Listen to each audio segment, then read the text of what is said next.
The advantage of data is short-term and getting shorter all the time. At least, that's the opinion of one technology academic. This week, we look at what marketing data is worth having and what it actually takes to use it to your advantage. Let's get started.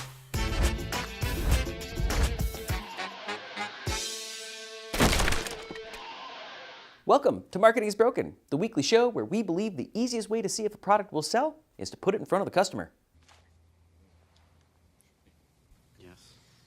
I still don't get it. What? What don't you get, Judge? Well, there's a million robots that turn into something.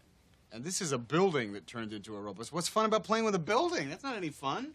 A building that turns into a robot. What a terrible idea. Moving on. Data is not the new oil.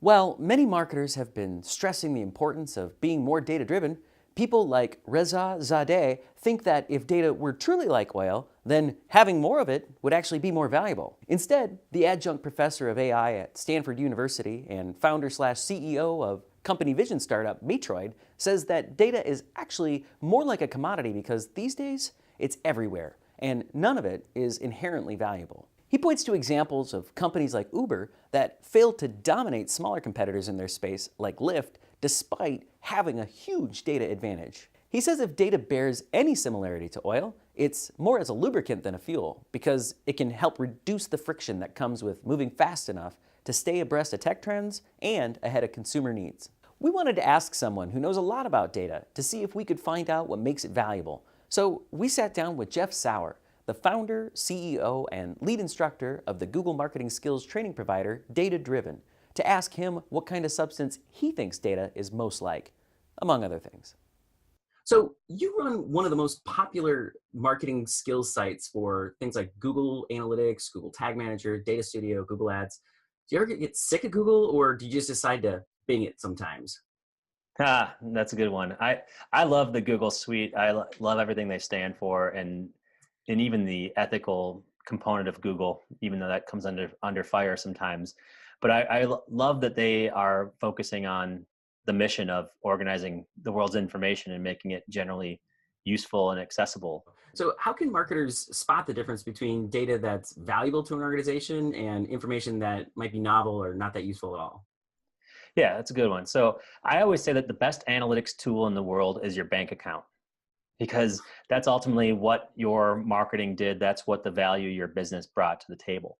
However, most of us don't have the opportunity to look at the bank account for our business unless we're the owner of the business or whatever role we're in. The bank account is actually a very, very inaccessible analytics tool. And so there's one thing where there's the money you make, which is the holy grail when it comes to measurement, knowing that. But there's a whole journey that goes between putting something out there from a marketing perspective and making the money. And so the metrics that fill that gap are what I consider to be very valuable. And so anything that helps you piece together that story between when somebody had their first awareness of what you do, the first time they heard about you, the first time they saw a blog post or an article or an email that you sent out, all the way to that ultimate end game, all those metrics are useful as long as they help you take people from one step to the other.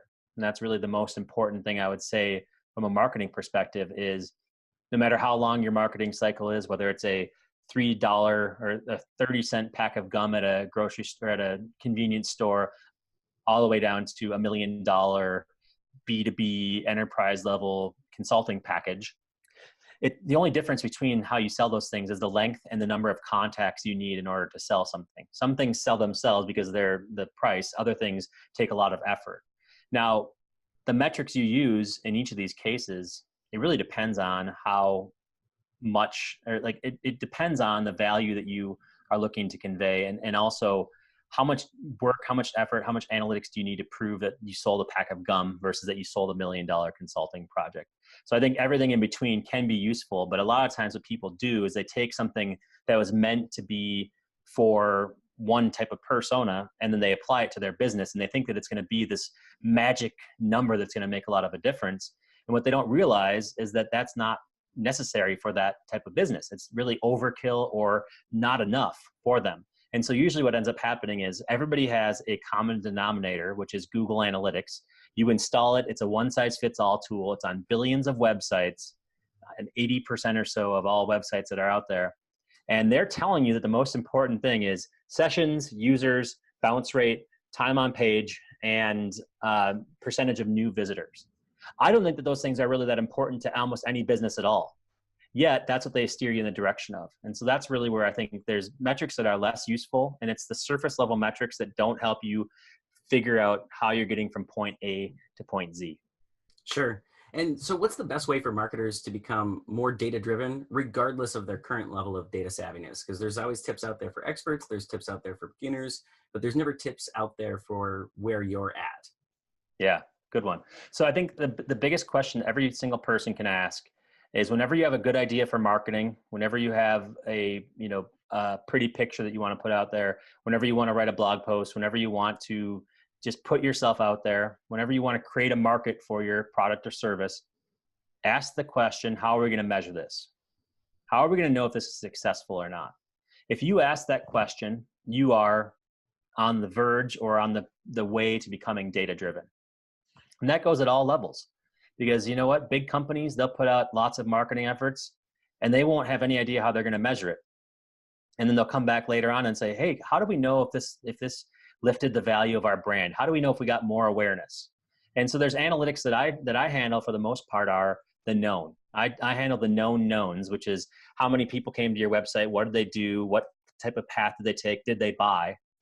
But that's really a very small percentage of companies that are out there that have that linear path from awareness to purchase. It's usually e-commerce pure plays who have their stuff together.